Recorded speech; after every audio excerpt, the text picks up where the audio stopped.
Today's One Shot is brought to you by Nexus, digitalcomics.com. On today's One Shot, the film composer Thomas Newman. I'm RJ. Let's get to it.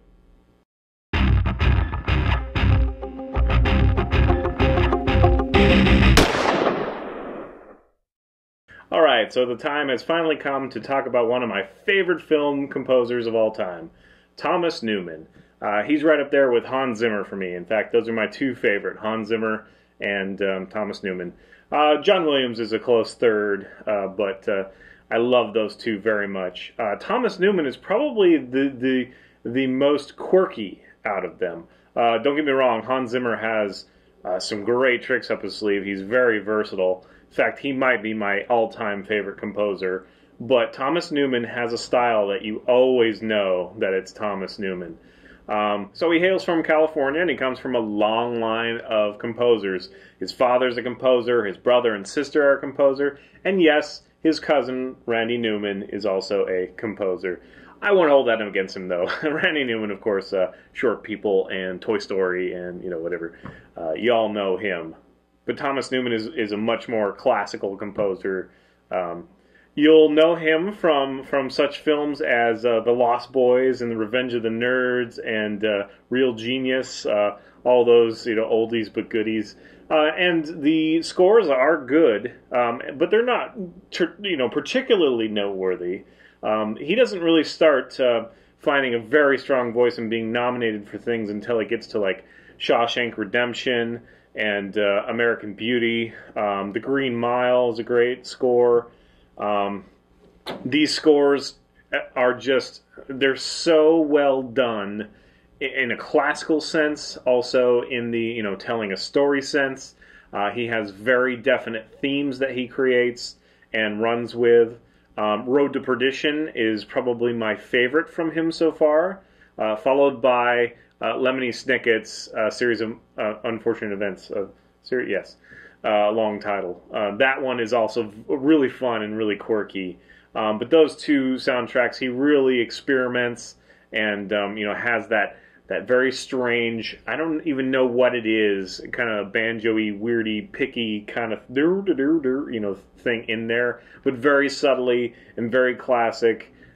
Just really great soundtracks. I highly recommend you go check them out. He also did Wall-E for Pixar. That was a solid soundtrack as well. I believe he was nominated for that one as well. He's been nominated a lot. He's won, Emmys and Grammys, and he's been nominated for Oscars. He just hasn't won one yet, which is really a travesty when you think about it, because he really does. So many of the Salton Sea was a great soundtrack. The Salton Sea with Val Kilmer, that movie, very great. And the soundtrack really just heightens everything. Now, I've brought up Danny Elfman before. I brought him up when I was talking about Paul Hoslinger.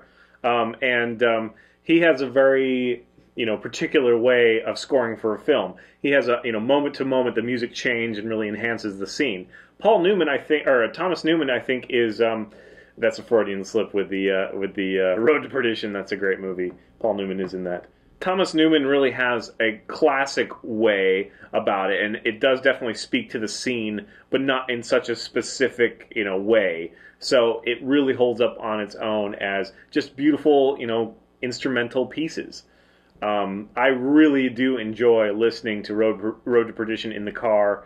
Lemony Snicket's is also in my rotation when I want to listen to great soundtracks, along with, a bunch of stuff from Hans Zimmer, Last Samurai, and all the Batman ones. So I will be getting to Hans Zimmer, I'm sure. But most of you are probably familiar with Hans Zimmer.